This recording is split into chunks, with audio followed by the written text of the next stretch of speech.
வணக்கம். அதிகாரம் 83. கூடா நட்பு.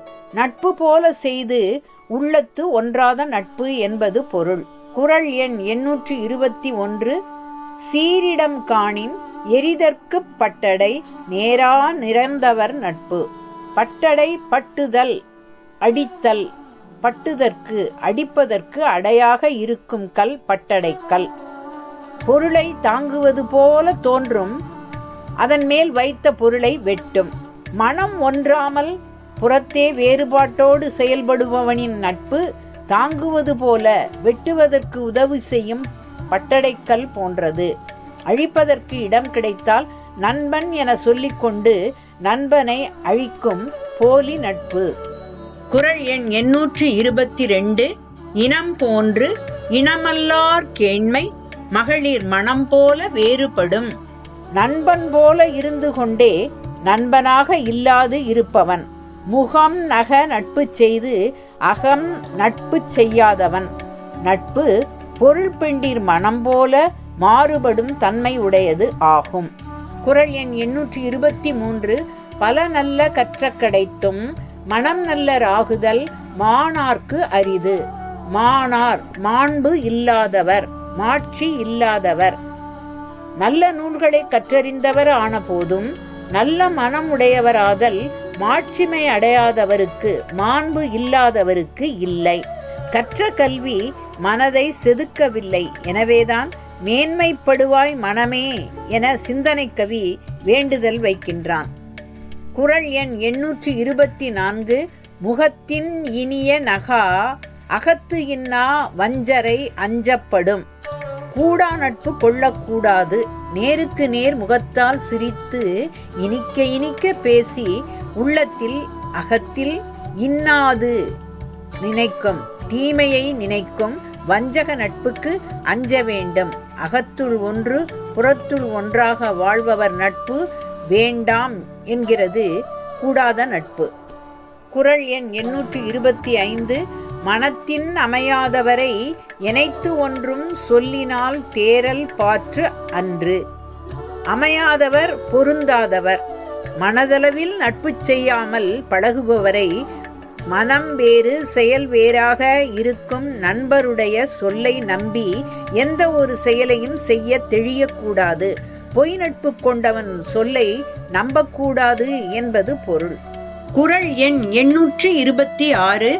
நட்டார் போல் நல்லவை சொல்லினும் ஒட்டார் சொல் ஒல்லை உணரப்படும். நட்டார் நண்பர், ஒட்டார் ஒட்டாதவர், மனம் ஒட்டாதவர், ஒல்லை விரைவு. நண்பர் போல நல்லனவற்றை சொன்னாலும் மனம் பொருந்தாதவர் பேச்சின் பொய்மை விரைவில் வெளிப்பட்டு விடும்.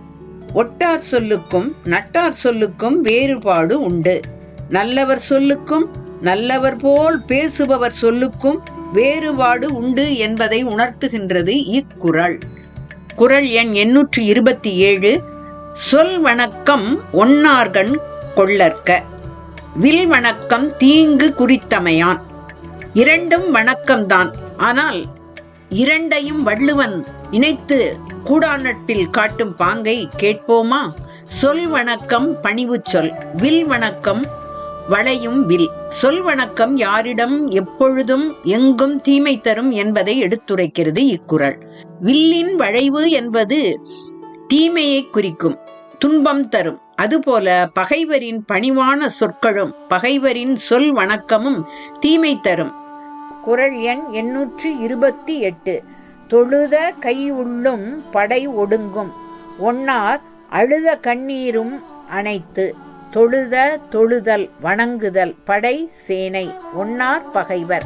கைகூப்பி வணங்கும் பகைவர் கைகளையும் பகைவர் கண்ணிலிருந்து வழியும் கண்ணீரையும் நம்பக்கூடாது. ஏனென்றால் பகைவனின் கூப்பியிருக்கும் கைகளுக்குள் ஆயுதம் மறைந்திருக்கும். நெஞ்சில் வஞ்சம் நிறைந்தவன் கண்ணீரிலும் வஞ்சகம் கரைந்து வழியும் என்பது பொருள். குறள் எண் 829. மிகச் செய்து தம் எள்ளுவாரை நகச் செய்து நட்பினுள் சாப்புள்ளல் பாற்று.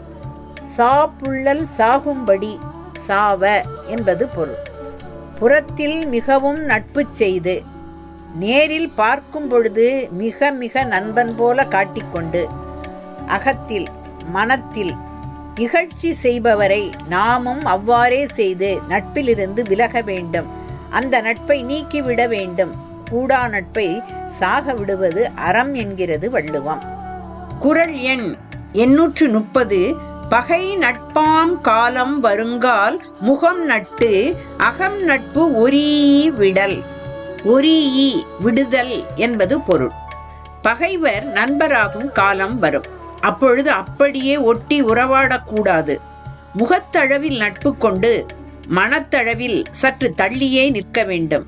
பின் அந்த நட்பையும் வாய்ப்பு கிடைக்கும் பொழுது விட்டு விலக வேண்டும். மனம் நல்லர் அல்லாதவரிடம் நட்பு செய்யாதே. அகத்து இன்னா வஞ்சரை பார்த்து அஞ்சுக. மனம் சார்ந்து அறங்களை விளக்குகிறது கூடா நட்பு என்னும் அதிகாரம்.